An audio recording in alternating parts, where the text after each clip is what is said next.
Hello out there. It's Friday night, and this is White Ash Flies with Colin Mahoney.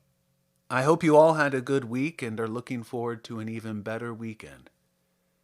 Thank you so much for tuning in to this Valentine's Day edition of Sonnet Octagon, that series in which William Shakespeare, in the afterlife, is compelled over and over and over again to confront 3 sonnets from an opponent with 3 sonnets of his own, for all the marbles, whatever that means. Tonight, Elizabeth Barrett Browning showed up with 3 poems from Sonnets from the Portuguese, a sequence of 44 sonnets written to her husband Robert Browning in 1845 and 46, when she was 39 and 40 years old. These are not, however, translations. Browning's nickname for Elizabeth was My Little Portuguese, and the title may have been intended to distance the poets from the intimate candor in these poems. For both Shakespeare and Barrett Browning, love is both central to true joy and essentially tragic. In Sonnet 91, Shakespeare writes, "Thy love is better than high birth, richer than wealth. But the lover is wretched in this alone, that thou mayest take all this away, and me most wretched make." Indeed, in Sonnets 97 and 98, his beloved's absence turned spring and summer into winter. For Elizabeth Barrett Browning, who spent much of her life in solitude, thoughts of her beloved are painfully inadequate, and only remind her of his absence.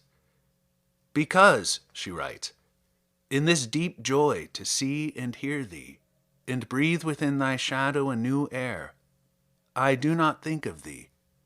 I am too near thee." You can find White Ash Flies on Apple Podcasts, Spotify, SoundCloud, and Anchor FM. And you can follow us on Twitter at ColinMahoney15. And now, Sonnet Octagon on White Ash Flies. 3 sonnets by William Shakespeare. Sonnet 91. Some glory in their birth, some in their skill, some in their wealth, some in their body's force, some in their garments, though new-fangled ill, some in their hawks and hounds, some in their horse. And every humour hath his adjunct pleasure, wherein it finds a joy above the rest. But these particulars are not my measure. All these I better in one general best. Thy love is better than high birth to me, richer than wealth, prouder than garments cost, of more delight than hawks or horses be. And having thee of all men's pride I boast, wretched in this alone, that thou mayest take all this away, and me most wretched make. Sonnet 97. How like a winter hath my absence been from thee, the pleasure of the fleeting year! What freezings have I felt, what dark days seen, what old December's bareness everywhere! And yet this time removed was summer's time, the teeming autumn big with rich increase, bearing the wanton burden of the prime like widowed wombs after their lord's decease. Yet this abundant issue seemed to me but hope of orphans and unfathered fruit. For summer and his pleasures wait on thee, and thou away, the very birds are mute. Or if they sing, 'tis with so dull a cheer that leaves look pale, dreading the winter's near. Sonnet 98. From you have I been absent in the spring, when proud-pied April, dressed in all his trim, hath put a spirit of youth in everything. That heavy Saturn laughed and leapt with him. Yet nor the lays of birds, nor the sweet smell of different flowers in odor and in hue, could make me any summer story tell, or from their proud lap pluck them where they grew. Nor did I wonder at the lily's white, nor praise the deep vermilion in the rose. They were but sweet, but figures of delight, drawn after you, you pattern of all those. Yet seemed it winter still, and you away, as with your shadow I with these did play. From Elizabeth Barrett Browning's Sonnets from the Portuguese. Sonnet 15.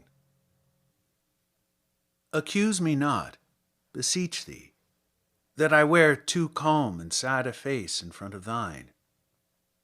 For we two look two ways, and cannot shine with the same sunlight on our brow and hair.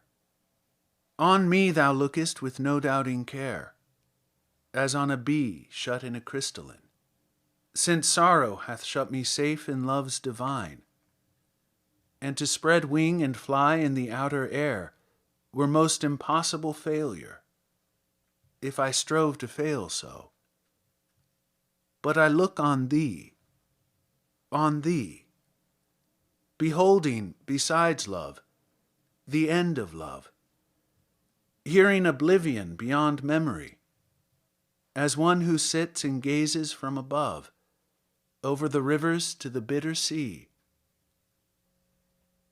Sonnet 24. Let the world's sharpness, like a clasping knife, shut in upon itself and do no harm in this close hand of love, now soft and warm. And let us hear no sound of human strife after the click of the shutting. Life to life, I lean upon thee, dear, without alarm, and feel as safe as guarded by a charm against the stab of worldlings, who, if rife, are weak to injure. Very whitely still, the lilies of our lives may reassure their blossoms from their roots, accessible alone to heavenly dews that drop not fewer, growing straight, out of man's reach, on the hill. God only, who made us rich, can make us poor. Sonnet 29. I think of thee. My thoughts do twine and bud about thee, as wild vines about a tree put out broad leaves, and soon there's naught to see except the straggling green which hides the wood. Yet, O my palm tree, be it understood I will not have my thoughts instead of thee, who art dearer, better. Rather, instantly renew thy presence, as a strong tree should, rustle thy boughs and set thy trunk all bare, and let these bands of greenery which ensphere thee drop heavily down, burst, shattered everywhere, because in this deep joy to see and hear thee, and breathe within thy shadow a new air, I do not think of thee. I am too near thee.